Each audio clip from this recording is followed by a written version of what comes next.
Welcome to the Root Beer Cinema Podcast with your host Max Vanderwerf and Carter Haskins. Big surprise, everyone! Big surprise! I know.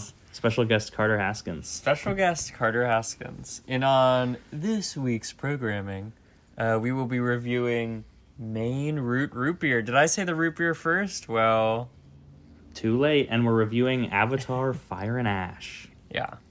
Let's get into it. Okay. Not a twist off. No, it is a twist off. Oh, okay. Well, mine was stuck. I'm pouring. I'm drinking straight out the bottle on this one.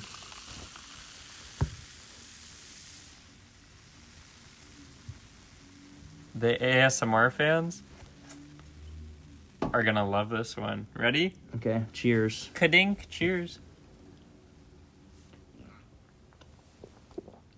Oh, yeah. All right, so Avatar 3, let's talk about it. The 2025 epic science fiction film. I would say fantasy even. Yeah, sure. Directed by James Cameron. A good 197 minutes. Released on December 19th, 2025. All right, so I'm going to go into mine. Well, okay, did you see the first Avatar in theaters? Not when it came out, but I saw the re-release prior to Way of the Water. Interesting. Okay, so you're not like an Avatar stan. You're not I hate Avatar. I remember seeing the first Avatar 3 times in the same weekend when it came out 3D. Well, I feel like you were old. I was, I think, 7 years old, max. I was 9 years old. Well, there you go. It's a good 2 years. Oh, well, I was saying maximum. They don't call me Maximum Vanderwerf for nothing. I saw some quick history. I know this is becoming commonplace on this pod, but I'm a bit of a James Cameron denier. I like Terminator, and that's about it. I think that he's quite bad at almost everything he does. And scale doesn't really mean anything to me if your craft is ass, and that's my opinion. Like people, I hate Titanic. It sucks ass. It's horrible. And I was like, but he did all this stuff, and it's like, okay, but that doesn't. Do you not love love? I do love love. I don't like whatever bullshit was going on in Titanic. So that's my thing. Avatar. I saw it once when I was young, but like not in a theater, and I don't really remember it. And then when Avatar 2 was coming out, it was such a big event that I was like, I got to see this. And then I went and saw the True Cut Motion AI high frame rate 48 frames per second re-release of Avatar 2009 prior to Way of the Water, and I was like, wow, this kind of sucks. I don't really care about this, but it's like fine. And then I went and saw the second one, and I was like, wow, this is really, really bad. Like, this is anything there was to grasp onto in the first one is not here. The second one's so much better. And then in my, I don't know, did you see the second one in variable frame rate? I don't remember. No, it wasn't in 3D. Because it's miserable. Like, I'm well, a big... why the just problem show up to the normal 2D screening then? Well, because the director doesn't want you to see it that way. Well, but he's screening it that way, so therefore he can eat it. That's a symptom of the machine that we live in. It's not his choice. So... It's in, for anyone that isn't aware, the second one, it's in this miserable variable frame rate. And the problem is I'm a big high frame rate guy. I love high frame rate. I love what Ang Lee does. I love watching, shot on video stuff on DVDs where it maintains the 30 or 60 FPS. Big fan of all this stuff, okay? But the problem is that James Cameron, for some reason, and someone can source check me on this, but I'm 90% sure one time I saw, the entire thing was shot, it's the same camera, shot in 48 FPS. And any shot that's in 24 is just doubled frames. So, like, and this movie, I don't know if anyone of you know, I don't know if Max knows this, but it dead-ass cuts between 24 and 48 FPS as if it were nothing, constantly, like, shot to shot. Like, there'll be a conversation where there'll be two people talking, it's all in 48 FPS, and it'll cut to one person. It's the same shot as the other one. Like, it's just a different portion of another shot, and it's in 24 frames per second. It's really jarring and choppy, and it'll cut back to the person talking, it's 48 again. It's literally, like, there's no discernible reason for any of this. There's like anytime it's underwater, it's in 48, which is like a thing. But then when it's above ground, and this is talking about the second one, it's like completely. You literally cannot discern a reason for any of these choices being made of like the frame rate being 48 or 24 at any point. And that was really frustrating to me, and it really kind of made me sick and really exhausted, and it's really just nasty and looks like shit. And it was sort of like baffling to me as like, this is your final product. Like, I'm not doubting Cameron because he has 3 of the 4 highest grossing movies of all time. But I just can't conceive of like this being like what you're happy, like this is what you want to be released. Like it's like a quarter cut maybe. Anyway, that's my take. And so I rewatched it going into this one. Was really bad again. It was worse than the last other times I've seen it. And then this one, Avatar: Fire and Ash. Fire and Ash. The variable frame rate issues are still there, although I will say to a lesser degree. Almost every action scene is just full 48 FPS, which is good. And like, I'm for the high frame rate. Like, I think the entire movie should just be in 48, and I can't conceive of a reason why he would switch it back to 24 all these times, but whatever. Anyway, technical qualms aside, this movie, for the first 2 hours maybe, I was like, James Cameron's second good movie after Terminator, like, he's done it. And then the last hour and a half is The Way of the Water again, and it's not very good. It is a worse Way of the Water. It's really crazy. Like, I just don't like that. Like, it's doing so much stuff that's different from the first two, and it's like, oh, this is interesting. And then in the middle of a cool fight, like the breakout scene, they're like, oh, there's a whale meeting tomorrow, and we're gonna kill all of them. And it's like, we better get all our boats out there, and then it just is the same third act. Yeah. With zero, like, there's no precursor to that. They, like, I said to my brother, they've been talking about the whale council the whole time, and I was like, okay, well, that's not of interest to me, so I didn't really pick up on. It just didn't seem like it was leading there, and then it just sort of does this thing where it kind of diverges back in the Way of the Water. Yeah. Okay, I'm gonna talk now, Carter. Yeah, you should do that. Okay, so I think the first one is what it was when it came out. And I think to talk about Fire and Ash, you need to talk about the previous two, but really you need to talk about Way of the Water because it is the same movie. Mm-hmm. What I really liked about Way of the Water was I saw it 2D at a very small theater in rural Washington. I had to take a ferry to see it because I was like staying on Whidbey Island. It was a whole thing. And I took a ferry there and I was like, the way is by water. Oh. It was wonderful. And I saw it, and I didn't have to deal with the stupid 3D shit. And there's not many people in the theater, and all the people that were in the theater, like, drove an hour to go there, so they're, like, respectful of the scenario. Mm-hmm. And what I really loved about it was a myth movie. Nothing really happens in Way of the Water except for vibes, and then a big battle. And I can see that the story behind it was like, okay, we're going to make this family a myth. I don't really care about like the nuances of it. It's just like family trauma, whales, big fight, things that would be on like a cave painting. And that's why I loved it, because I was like, this is where blockbusters should go instead of the stupid like nuance, callback stuff. It's just like the most dumbed down themes ever and big eye candy or whatever. And then so going into Fire and Ash, I was like, ooh, I liked the previous one a lot. I connected with it. And now there's going to be volcanoes. Boy, oh boy. They're not really selling the Fire and Ash beyond the lady in the movie. And you're right. I think the first like hour and a half where it's going to be this story about, like, how did they save this little boy that can't breathe the oxygen here? And this big fight happens, and the family's broken apart. And then it just, oh my God, it drops. The second they get back to the water, and the second they're researching the white boy with dreads, lungs or whatever, I'm just like, oh boy, oh boy, oh boy. Yeah, I do like the breakout sequence where they're breaking out Jake Sully, but I feel like it's kind of unearned and is strange. It feels like also a Marvel movie when it's happening, where like Jermaine Clements with the like, oh, what am I doing? What am I doing? Yeah. But I was like, this is set up. This is set up for another movie. And I mean, that the one thing I guess I'm happy that the movie did was about 3 hours, no, like 2:45 into it. I'm like, if this movie does that thing where it's just a setup for another movie, which it really feels like it's going to get to. It's like it's leading to a point and it's just going to end. And then we'll just catch up with the big stuff next one. I'm glad that the movie actually ended and was like a full meal, but it was so gluttonous, and because they're just ramming so much stuff in it, but it's already way off the water, it feels so rushed.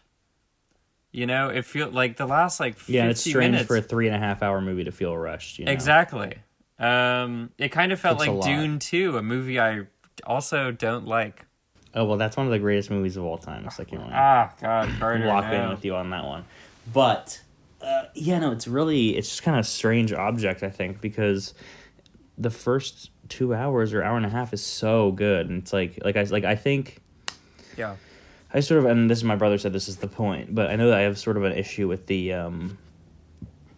I saw someone who said that when they reviewed Way of the Water, they're like, a main character has to die in the next one. Like, you have to do something. Yeah.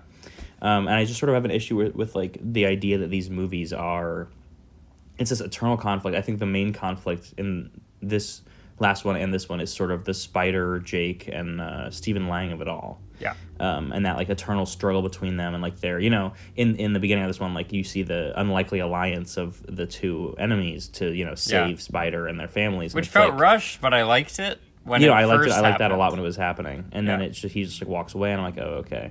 And I do like Stephen Lang's characters. Like he has interest. I feel like I'm interested by his motivations, and I like that he's like a dubious. Like you can feel that like there is a chance that he might, you know. Oh, final change movie, he sides is or, definitely sacrificing himself. Yeah, for 1000%. Spider, or That's where like it's even going. like for some Navi or something. No, I think Jake and Neytiri are gonna die, and then orphan a bunch of kids, and then he's gonna be like, "Oh my no, oh God!" But the kids are orphans, and then he'll kill Giovanni Ribisi with a spear or something. Is that the woman Major? No, Giovanni Ribisi is Giovanni Ribisi. I mean, come on, Who's that? he's the capitalist. Oh, okay. So, yeah, I just feel like also, so that's sort of the eternal Edie struggle in this Falco's movie. I liked that they were doing, new things, and I was interested, like, oh, you know, you have him turning on the Sky People and going after Spider because it's his son instead of, you know, this whole thing. And I was like, oh, okay, we're doing stuff, and then they finally capture Jake. I'm like, okay, well, so now we're moving somewhere, and there's like tension, there's things happening, and then they just sort of go back, like no matter what conflict occurs at any point in this you know 6 almost 7 out, oh my god, I just said 6-7, but 6 or 7 hour epic of just the last two movies. Remember, Carter is younger than me. Regardless of what happens at any point during any of these conflicts during this like 6 or 7 hour conflict that we've seen in the last two movies, the 2-part movie, it just no matter what, it returns to Spider is hanging out with Jake and their whole family is together. Maybe one of the super nondescript boys that I don't remember who the character even is dies, and then the evil guy is still evil and trying to find them. Like there's never a change in that dynamic for more than like an hour. Like nothing tangible happens in this, and I'm sort of tired of like the third act of the second and third movies being exactly the same thing and nothing changes. It's like the same conflict. The same things happen at the end. And it just sort of is kind of exhausting, and it becomes uninteresting to me after you've fainted me with the same moves like 4 or 5 times in a row, you know? Well, and I also found like I know this movie's cut down from a much longer movie. I just found it really funny that the water people who were like the main characters of the last one, like that family, the parents are in this movie, but the kids don't show up until the scene where they're like, I'll go with you to find the whale. And then no, they're in it a couple times. Yeah, but they're in like 2 shots, and then they show up then, and then they're in the final battle just to get picked off. Like they all like Two Yeah, of and the then the kids dad die. doesn't The really mom care dies. at the end. Yeah, and like it's just like they show up to be killed in the final battle. It's like these aren't important enough characters to be pulling off the thing that you need to pull off, which is to kill Neytiri or Jake or kill someone. Yeah. Well, Kill it's like also the important they're son. bringing in the Fire and Ash lady, which do you remember her name? No, but she's a chaplain, which I think is quite interesting. Yeah, everyone's like, "What a sexy baddie!" I would be the colonel. Were you Yeah. feeling those feelings? I find that her like sadistic sexual nature is like intriguing, but I wouldn't fold for that. I don't think. Yeah, I don't. I Like just I feel find like I find it more like narratively interesting than like sexy to me. yeah, but it's also just like it comes in and it's like, okay, we're just building to a cat fight, and it's like, oh, I don't know. Yeah, I She also don't felt really get so how- underwritten that it was just like to make her just sexy Avatar woman, which felt very, I don't know, like I'm not looking for like a political statement in an Avatar movie beyond save the whales, but I don't know. Yeah, It I was do not like in very this- modern. Like, I do like in this one that don't know. it's sort of just about them convincing Mother Nature that you need to kill everyone instead of like being a pacifist. yeah, I also kind of hated that. I was just like, Why? well, because I think Way of the Water is like, there is a yin and yang force in the world of like, there is violence, but there is. Yeah, to but that's not- like one to ship, not and be they have like violent. millions of those. No, I know, but I feel don't like think that you have to Way be of the violent Water to, was like- going to this like very grand thematic thing of just like we live in a violent world, but there are cultures and things that don't exist in that, and that is noble in itself. And then this one, they're like, you fucking kill him. Well, but you have to do that Okay, cool. in a situation like this. You don't think so? Oh, I think in a situation like they're gonna kill all the whales anyway, so you might as well turn around and punch. Or they're they're trying to eradicate your entire planet, your entire species with their millions of yeah, machines from but the it's sky. but it's very, I don't know. It's like written in an overtly way that I wasn't vibing with. Okay. Yeah, I think that was just like a cool thing about this movie. And then there's just some other random stuff where I feel like yeah, I just don't really. But like also for me, a lot of this is like I just cannot.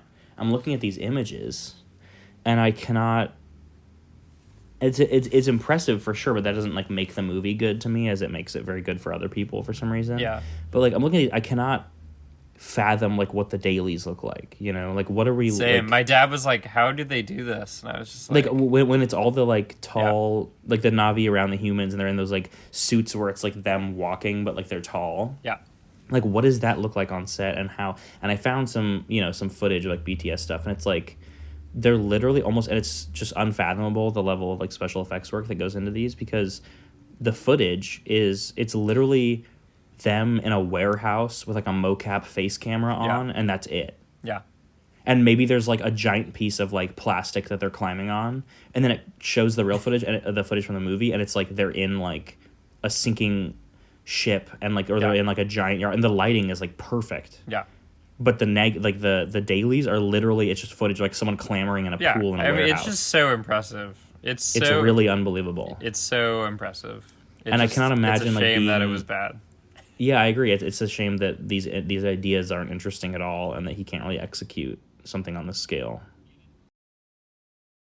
If this came out directly after Way of the Water, it would have been just the next year. It would have made more sense, and honestly, Yeah. I probably would have liked the movie better, because I was like, okay, it is just the same linear thing.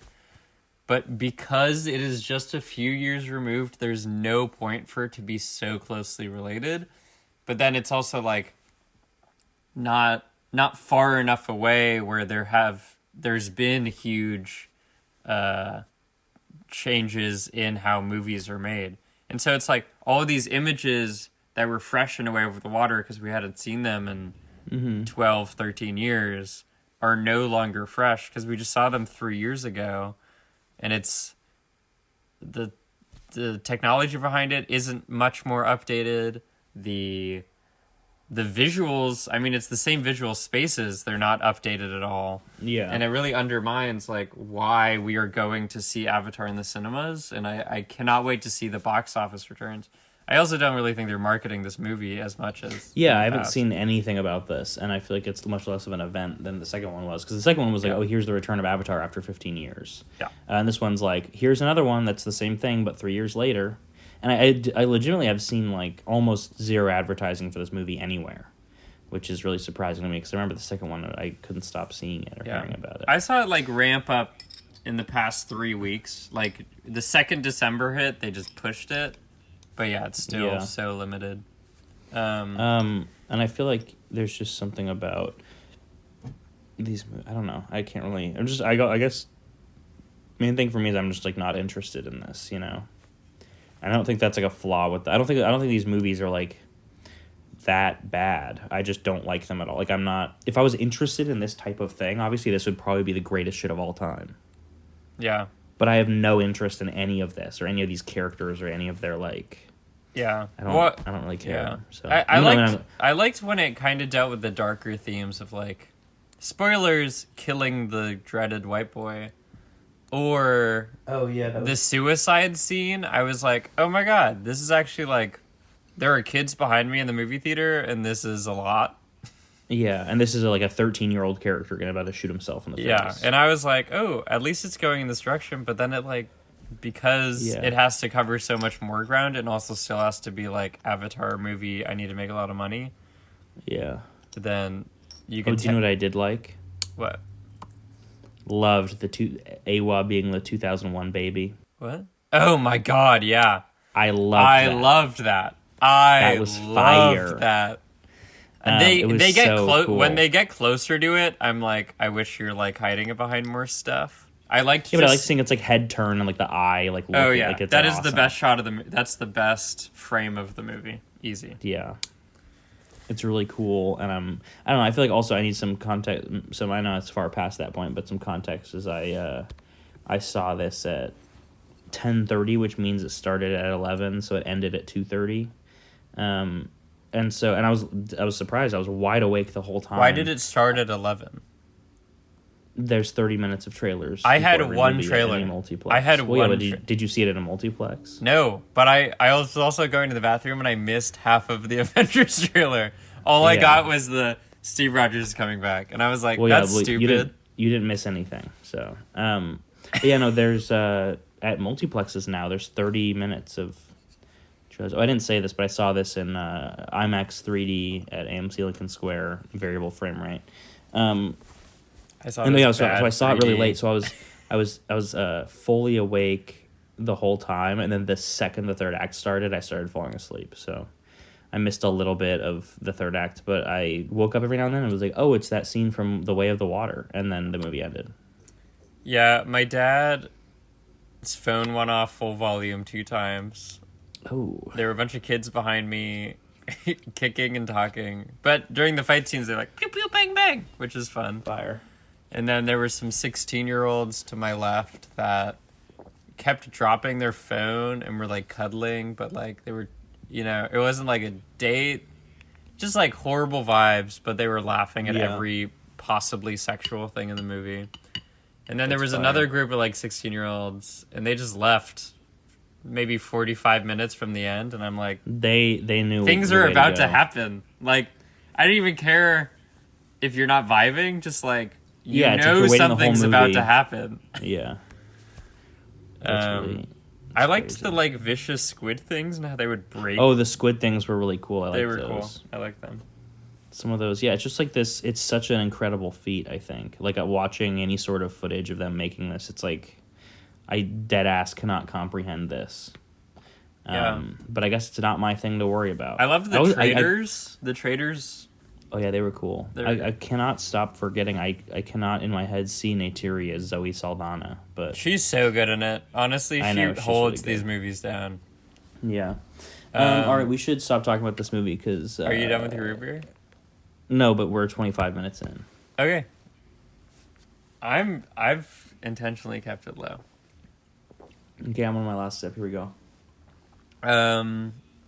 Avatar Fire and Ash more like not fire and ass. And it's doing work. That was major, Max. All right, let's talk about Maine root beer. Really good. I like this a lot. I like it too. Give me some context. Yeah, okay. Ingredients. Carbonated pure water. Fair trade certified organic cane sugar. Spices. I mean, come on. You can tell. And you can tell. So Maine root is from Maine, as we all know. Berwick, Maine, to be specific. And what I really like about Maine root beer, and they also make a mandarin orange soda that's phenomenal. And they also make a ginger beer. I don't love ginger beer, but I've heard it's the best. Oh, really? I love ginger beer. And they have a sarsaparilla, which was my go-to. And there's so much sarsaparilla in this root beer, and I really like that taste. It's very refreshing. It's got a bite, but it's not like oppressive. Yeah, I've yet to know what sarsaparilla is, but you talk about it all the time. It's a root. And it's like a root beer flavor? Yeah. The root beer... Is it the titular root in root beer? Like, is root beer sarsaparilla? No, I think it's beer? actually a different root. Oh, okay. But people relate it because it's a root. Whatever. Okay. It says extracts of wintergreen. Yes, I can tell. Can Clove. taste that, yeah. Yeah, you can tell. Yeah, anise. Oh, yeah, you can tell. Wow. This isn't really good stuff, and I see why it's sold at Whole Foods. Oh, you got it at Whole Foods? I did. I got a 4-pack for like $9.39 or something like that, and it's doing work. And it's doing work. This is a really great root beer. I really love it does taste to me like I'm drinking, because most root beers are like, oh, they made this in a factory with some chemicals that make it taste like root beer. Yeah. Whereas this feels like I'm drinking, like someone ground up a ton of different spices and roots and put it in sugar water. Yeah. And I'm drinking it. And it's incredible. I love it a lot. Yeah. And sometimes you have like a fancier elevated root beer like that, and it's horrible because they just do too much to it. But it's so simple and nuanced. Yeah, it's really great. This might get an unprecedented Carter Haskins rating. I'm excited. Oh my god. It's a really good root beer. Let's do it. Rate it. I'm ready to rate. I'm gonna give Avatar Fire and Ash. I'm actually gonna give this a 2 out of 4, because I do like the opening hour and a half is really solid, and I was really surprised that it could do that. And there were parts where I was engaged and excited, which I didn't think an Avatar movie could get out of me. And so that's sort of where I'm coming from. So two Maine root beers out of 4. Okay. And I'm gonna give Maine root beer 4 Avatar Fire and Ashes out of 4, I think. Because this is sort of what it's all about. And but when you 4 talk about Fire and Ashes is still bad. Well, yeah, I guess if it's a 2 out of... I'm going to give it... Well, no, that's 8 out of 4, because it's a 2 out of 4. So. No, I give it 4 movies out of 4, Max. And this is why I don't follow this scale, because it's confusing, listeners. Well, that's maybe to you.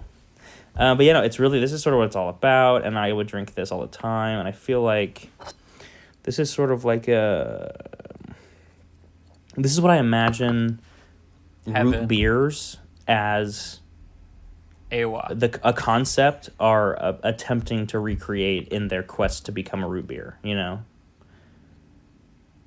Like, this tastes to me as, like, the original root beer that someone made. Okay, yeah. And Mug and Coke and Pepsi were all like, fuck. This is the blueprint, is what you're saying. Yeah. They're like, fuck, we have to try to make that with our gay chemicals.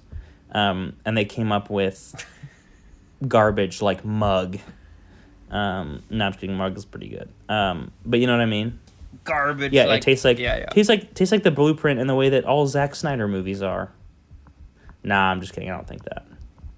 But I know people say that. If we ever review Army of the Dead and you say it's a good movie, I will cancel this podcast. I think we shouldn't review Army of the Dead. That's my take. All right, Max, what are you going to give these? I will these give two fine the things? great.